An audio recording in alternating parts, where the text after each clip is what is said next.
Hallo ihr Lieben und herzlich willkommen zu einem neuen Video. Es ist Anfang Juli, draußen sind es heute 36 Grad hier in Sachsen.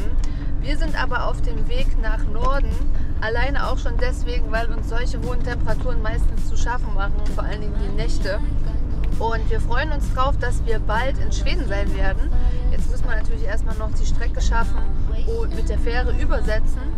Aber dann nehmen wir euch ein bisschen mit durch Südschweden.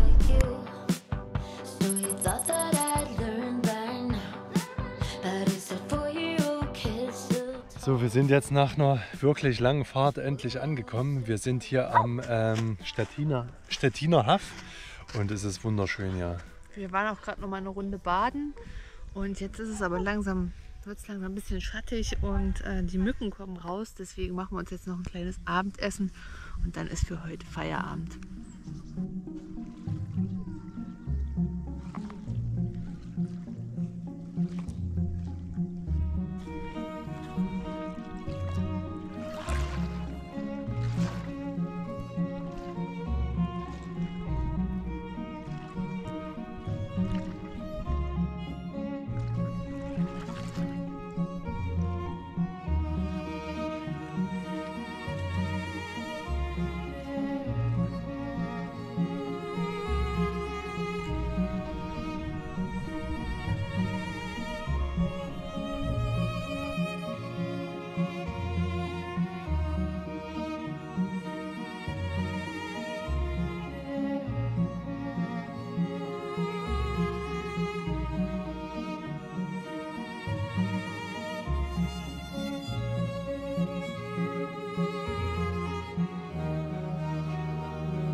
Wir hatten eine übelst ruhige Nacht. Eigentlich haben wir ja gedacht, im Sommer, Ferienbeginn, Stettiner Haff, sonntags 35 Grad. Hier muss es brechend voll sein. Wir kriegen niemals einen Parkplatz. Das ganze Gegenteil war der Fall.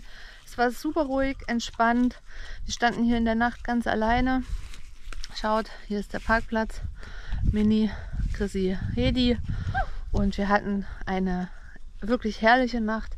Das Wetter ist auch wunderbar, vor allem nicht mehr ganz so heiß und es geht ein kleines bisschen Wind, sodass insgesamt einfach das Beste zu ertragen ist, wenn es so warm ist. Morgen geht unsere Fähre nach Schweden. Die habe ich gestern Abend noch buchen können. 182 €, Rostock, Trelleborg, 8 Uhr bis 14 Uhr irgendwas. Und wir sind ein Van, 2 Erwachsene, ein Kind und ein Hund. Mal gucken, wie das mit Hedi klappt. Wir sind übelst aufgeregt, weil wir das ja selber noch nie gemacht haben. Wahrscheinlich muss dann einer immer auf Deck sitzen bleiben. Was natürlich dann hoffentlich auch mit wenig Wind und gutem Wetter assoziiert ist. Schauen wir mal. Ich bin ja bei Fähre sowieso immer sehr angespannt. Schauen wir mal, was wird. Also wir fahren jetzt erstmal los. Wir gucken uns hier in der Ecke noch was an. Und dann geht es weiter nach Rostock. Ich weiß nicht, ob ihr es gehört habt, im Hintergrund hier ist ein riesiger Truppenübungsplatz. Hier wird den ganzen Morgen schon irgendwas Großes geschossen. Aber wir sind es inzwischen gewöhnt. Haben wir in Litauen so erlebt, in Schweden, in Griechenland. Da waren Explosionen am Strand zu sehen. Da haben wir gedacht, der Krieg hat angefangen. Da waren die Einschläge auf so einem Truppenübungsplatz nur ein Stück den Strand runter. Und jetzt hier in Deutschland, ja, es wird halt überall geübt.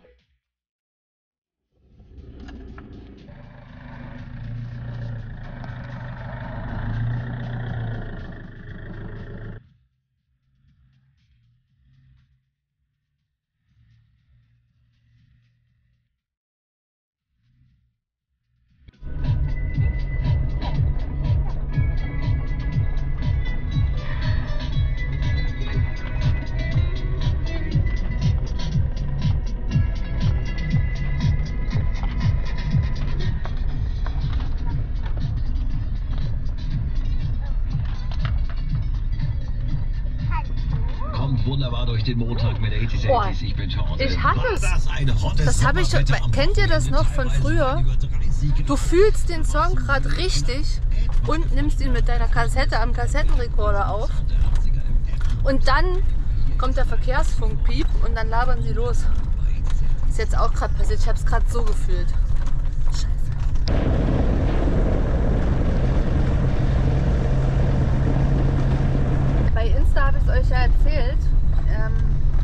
zwar war ja unser Auto in der Werkstatt. Wir haben es ja mit Ach und Krach nach Deutschland geschafft, in die Werkstatt das Fahrzeug gebracht. Und dann war es da 2 Wochen, wurde auf Herz und Nieren geprüft. Und wir haben vor allen Dingen vorne so durch diese schlechten Straßen, unser Offroad-Abenteuer hat uns auch ein bisschen was gekostet nachträglich. Also durch die schlechten Straßen, die vielen Schlaglöcher, die da so im Balkan sind, haben wir relativ viele Reparaturen an Stoßdämpfern und sowas gehabt. Und das waren mit Reifen und allem Pipapo eine Rechnung von 2.800 € knapp. Auch eine neue Windschutzscheibe haben wir bekommen. Das war allerdings Versicherungsschaden. Da haben wir nur die Selbstbeteiligung bezahlen müssen.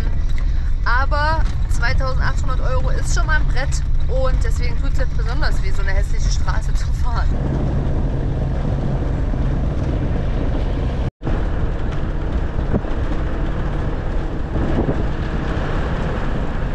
Wo fahren wir denn jetzt hin? Wir fahren jetzt in die Polnische Republik. Aha. Was machen wir denn da? Wir werden da erstmal frischen polnischen Diesel kaufen. Und dann werden wir, glaube ich, auch einkaufen. Mal sehen. Also nicht im Grenzshop, sondern also nicht wie sagt man, im Grenzladen, sondern Im normalen Laden. im Supermarkt, denke ich mal. Schauen wir mal. Aber bis jetzt ist die Straße hier so frustrierend. Also ich hoffe, dass der ganze Ausbau nicht auseinanderfällt, wenn wir da sind. Ne? So mitten im Nischt kam uns entgegen ein Wohnmobilist mit Wohnwagen.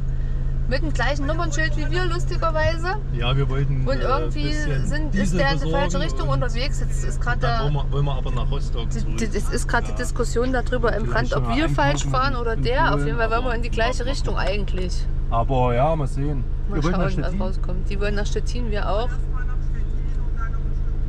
Mal sehen, was er sagt. Wir haben jetzt hier einen Einheimischen aufgegabelt. Ja, schön. Da kommt er. Der wird gerade befragt. Schauen wir mal, was rauskommt. Drückt uns die Daumen. Überraschenderweise waren wir richtig. Nee, also unser Navi, wir fahren ja nach Navi.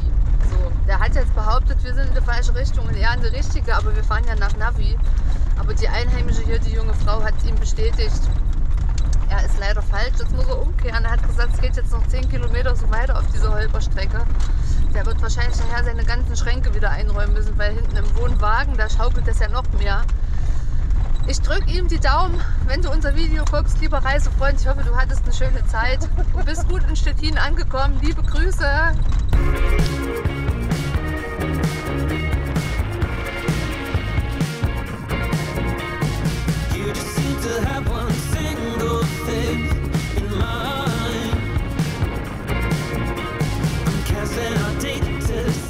So, jetzt sind wir in Polen, ihr habt es gesehen. Man sieht das immer krass an der Straße. Also die war bis direkt an die Grenze schön neu. Ist jetzt hier aber auch nicht schlecht, aber eben anders. Und es ist, soweit ich jetzt das richtig verstanden habe, auch direkt Nationalpark hier. Sehr schön.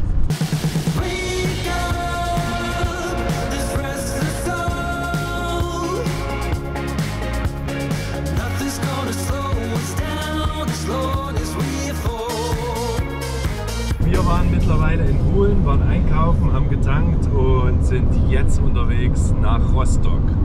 Susanne fährt. Ich brauchte meine Pause. Wie sieht's aus? Sehr gut, wenn ich fahre. Ist ja immer super. So auch heute.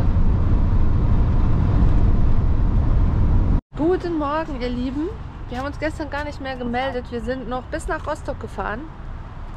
Haben ja unsere Einkäufe erledigt. Es war einfach nichts zu berichten. Es war eine langweilige, lange Fahrt. Sind abends in Rostock angekommen, hier auf einem großen Parkplatz. Es war eine geschäftige, laute Nacht. Wir haben kurz nur geschlafen. Ich habe relativ lange mich noch mit Papierkram beschäftigt und habe jetzt vielleicht 5 Stunden gepennt oder so. Wir sind jetzt auf dem Weg zum Fährterminal. Unsere Fähre hat Verspätung. Die sollte eigentlich um 8 Uhr ablegen. Jetzt kam gestern Abend noch die Nachricht, dass wir erst um 8.30 Uhr einchecken können oder sollen. Und deswegen fahren wir jetzt hin. Und dann hoffen wir, dass es keine Fake News war und die Fähre auch wirklich später fährt. Genau. Wetter ist perfekt. Fast kein Wind. Das finde ich persönlich sehr beruhigend. Und dann wird es jetzt unsere erste Fährfahrt mit Hund. Mal gucken, wie das läuft.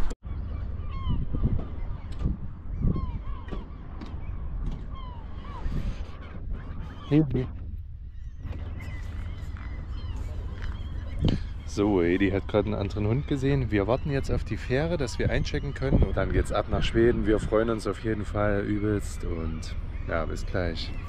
Oh, es geht endlich los. Diese Reihen hier, die standen gerade alle noch voll. Jetzt ist gerade diese Reihe reingefahren. Die sind irgendwie die letzte Reihe. Links von uns wurden sie eingelotst. Rechts von uns wurden jetzt alle reingelotst. Jetzt sind nur noch wir übrig und wir sind das vorletzte Auto. Also, ja, wir werden als passen. vorletztes Auto auf die Fähre fahren. Wenn wir dann noch drauf passen. Geil. Nicht, dass wir dann nicht passen und leider draußen bleiben müssen. Das wäre äußerst ärgerlich. Ja, was machen wir dann? Ja, Dann machen wir Norddeutschland. Das ist auch Ja. schön hier. So, wir haben es geschafft. Wir sind auf die Fähre gefahren. Ich finde es ja immer wieder erstaunlich, wie viele Autos in so eine Fähre passen. Aber da ich seekrank bin, bin ich froh, dass sie so voll ist, weil ich glaube, dann liegt sie besser im Wasser und schwankt weniger. Und das Wetter ist heute auch gut. Es sollte also hoffentlich entspannt werden. Ich neige nämlich zu Seekrankheit. Vielleicht mache ich euch mal so ein Video. 10 Tipps gegen Seekrankheit. Die besten. Habe ich irgendwie Bock drauf. Habe auch einen Blogbeitrag dazu geschrieben. Genau, wir suchen uns jetzt erstmal irgendwo ein Plätzchen mit Hedi und dann hoffen wir, dass alles gut läuft. Seht ihr hier diese Fliege? Da sitzt sie. Das wird jetzt eine schwedische Fliege. Erster Tipp auf der Fähre: merkt euch, wo euer Auto steht. Die Nummer des Decks und dann noch die Zahl oder den Aufgang, den ihr benutzt. Weil das wird dann am Ende beim Aussteigen ziemlich stressig und wenn man dann nicht weiß, wo man steht, ist es blöd. Schweden ist ganz aufgeregt, ne?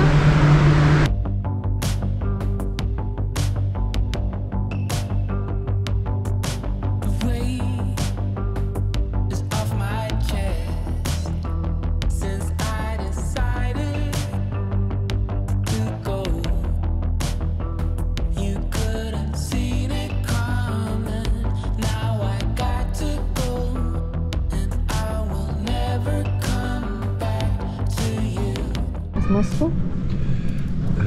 Ich lese was. Wir sind auf der Fähre, die Fahrt ist ruhig, das Wetter ist gut. Was hast du zum Mittag gegessen? Ich habe gegessen Flips mit so Käseüberzug und dazu Chips. Da ist die Tüte jetzt schon weg, also Cheese and Onion Chips. Da unten sitzt Mini, guckt sehr platt. Und dazu noch Lachgummis. Also denke ich ein ganz gehaltvolles Mittagessen. Hedi pennt. Ist ganz entspannt, das klappt super.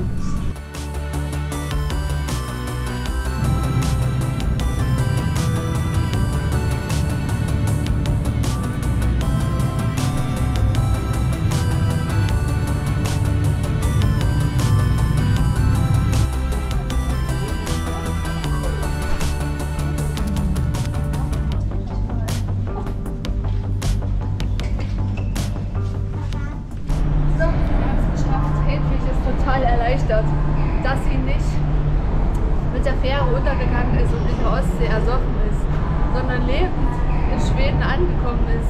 Also man kann ihr die Erleichterung mehr als anmerken und ich bin auch ganz froh.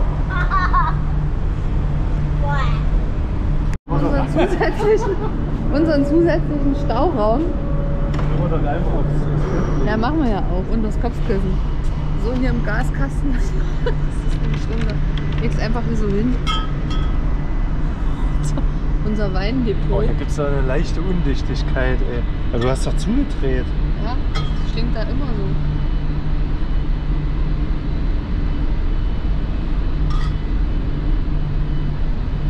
Hinten noch eine. Oh, da habe ich ganz woanders hingefilmt. Also, vielleicht haben wir die eine oder andere Weinflasche dabei, die wir jetzt noch aus dem Gaskasten rausholen.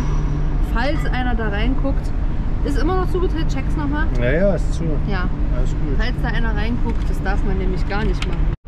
Wie fühlst du dich, wenn du sowas machst? Ein bisschen wie ein Verbrecher auch, ne? Okay. Na gut.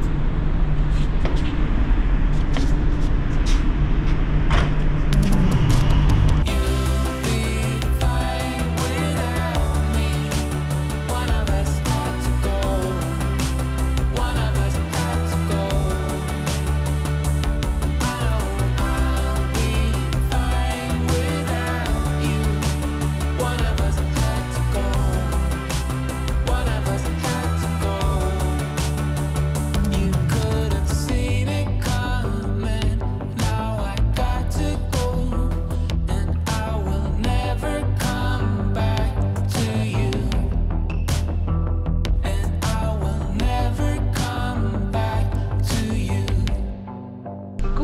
Morgen, ihr Lieben. Wir sind die erste Nacht in Schweden gewesen, hatten einen super entspannten Stellplatz, haben uns mit Reisefreunden getroffen, die wir zuletzt in Griechenland gesehen und auch da kennengelernt haben. Das war super schön, die Kinder haben gespielt. Es gibt hier so eine kleine Fahrradparcours, würde ich mal sagen. Da sind die gestern Abend unterwegs gewesen. Leider ist heute Vormittag komplett Regenwetter, deswegen fahren wir jetzt weiter. Die anderen fahren morgen mit der Fähre zurück nach Deutschland und für uns geht die Schwedenreise jetzt erstmal so richtig los. Nachdem es heute Morgen nur geregnet hat, haben wir jetzt erstmal noch ein Stück Fahrt gemacht. Wir haben uns Internet besorgt. Es gibt hier in Schweden einen Anbieter, der heißt Comviq. Da muss man die Karte registrieren lassen, also ihr braucht euren Reisepass. Und dann kann man für jetzt umgerechnet ungefähr 33, 34 Euro einen Monat lang unbegrenztes Datenvolumen buchen. Haben wir gemacht, funktioniert super, war eigentlich relativ unkompliziert, muss man sagen. Und jetzt machen wir erstmal Kaffeepause hier mitten im Wald. Und das Wetter ist auch wieder super, der Himmel ist wieder blau, die Sonne ist draußen. So kann es bleiben.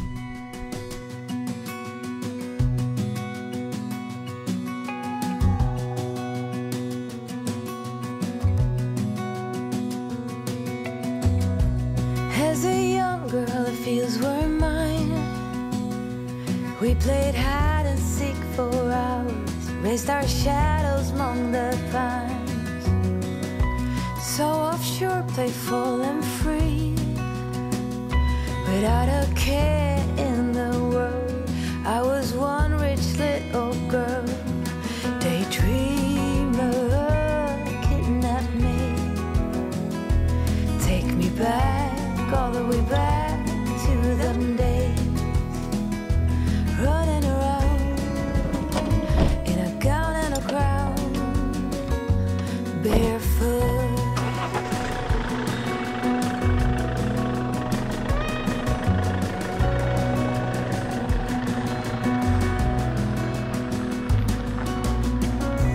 No mistake ever kept me late.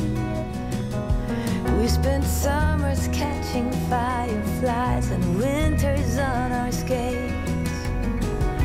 One big smile across my face. We used to dance our way to church on Sundays. Mama set the pace. Daydreamer, kidnap me, take me back, all the way back to them days, running around in a gown and a crown, barefoot.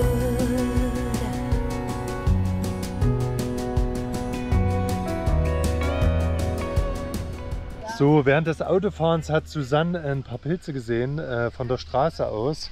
Man muss auch sagen, die waren so groß, dass die nicht zu übersehen waren. Hallo, du hast sie übersehen. Also ja, ich hab natürlich Auto gefahren, aber ich muss sagen, Susanne hat auch ein sehr, sehr gutes Auge. Das muss man hier an der Stelle auch mal sagen. Auf jeden Fall, das ist der größte. Der ist leider nichts mehr. Alles weich. Der ist schon halb verdaut. Und das ist der zweitgrößte. Der ist leider auch nichts mehr. Da ist nichts mehr zu machen. Hier ist eine Schnecke dran. Die ernährt sich davon. Das sind Sommersteinpilze.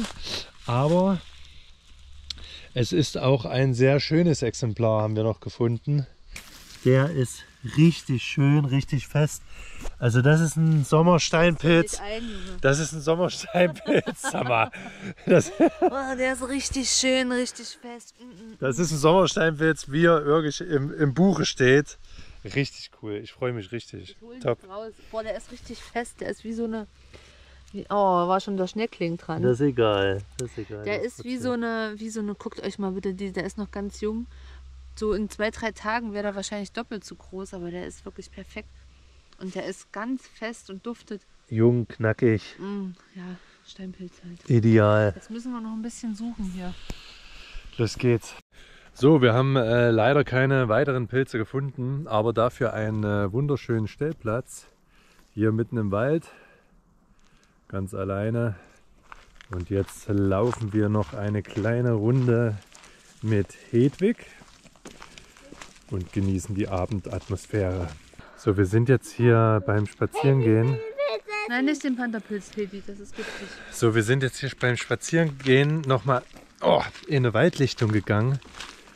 Und wir glauben, dass wir jetzt noch mal richtig Glück haben mit den Pilzfunden. Wir schauen mal, was hier steht. Oh, Leute, zieht euch das rein. Das ist so. Ist das ja eine Rotkappe? Oh, ist das nicht wunderschön? Ja, das ist richtig. Ich krieg die Ist das eine Krise. Rotkappe? Ja, das ist eine Rotkappe, mein Schatz. Das ist richtig krass. Hier geht's weiter. Kleinere, richtig gute Verfassung. Hier ganz kleine. Hedwig, lass sie. Hier kommt auch noch mal eine. Und hier gibt es auch noch mal welche. Aber hier hinten geht es noch richtig weiter. Das ist unfassbar. Ja, es sind so helle Rotkappen. Richtig cool. Wahnsinn. Guten Morgen. Ich bin noch so, wie das Bett mich hergegeben hat. Wir haben herrliches Wetter und eine extrem ruhige Nacht gehabt. Hier war wirklich kein Piep. Also sowas Entspanntes. Hedi hat bis ungefähr um 8 geschlafen, dann wollte sie raus. Da hinten stehen sie, da auf dem Weg. Ich weiß nicht, ob man sie sieht. Sie steht jetzt da und sieht mich und weiß nicht genau, was sie machen soll. Hedi! Jetzt hat sie gecheckt, dass ich's bin. Jetzt kommt sie angeflitzt. Schau mal. Jetzt hat sie es geschnallt, die kleine Maus. Und Chrissy, der komm! Ja, fein! Und Chrissy, na guten Morgen, mein Schatz. Du bist ja eine kleine... Hallo. Aber nicht springen, das wollen wir nicht machen. Nein, du bleibst unten. Ja, bist du aufgeregt? Fein bist du gekommen. So fein. Du bist ein Feini. Ein ganz großer Feini. Bist du ein Feini? Ja, du bist ein Feini. Ganz aufgeregt, willst du spielen? Also sie ist voll am Durchdrehen. Chrissy trägt da eine Tüte. Der liebt es, morgens rauszugehen. Oder Chrissy, liebst du es morgens, die Gassi-Runde? Liebst du morgens die Gassi-Runde? Ja, das macht schon Laune. Das ist gelogen. Aber er hat einige von den Pilzen mitgebracht, die wir gestern Abend gefunden haben. Die haben wir über Nacht quasi dort gelagert, wo sie am besten aufgehoben sind, nämlich an der Stelle, wo sie standen. Und die machen wir uns heute zum Mittag und dann schauen wir mal, was der Tag heute noch so bringt. Bis dann! So, für uns geht es jetzt weiter. Wir haben gar keinen Plan, wohin wir fahren wollen. Aber vielen Dank für diesen schönen Platz, liebes Schweden. Heute ist das Wetter so richtig semi. Vielleicht seid ihr jetzt noch live Zeuge, wie wir uns festfahren.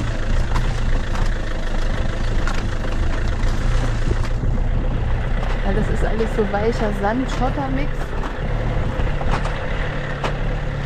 Aber es hat geklappt. Da vorne ist es dann wieder fest. Gut.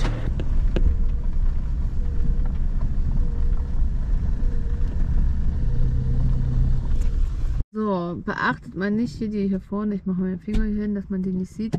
Wir gehen jetzt da hinten in den Dollar Store. Das ist irgendwie so ein obligatorischer Besuch hier in Schweden, weil es da vor allen Dingen für Chrissy so interessant ist. Es gibt nämlich dort Angelköder und auch so ein bisschen Drogeriezeug und ich glaube auch Naschkram und sowas. Ich nehme euch einfach mal mit. So sieht es hier drin aus. Man ist erstmal leicht reizüberflutet und dann muss man mal gucken, was einem gefällt.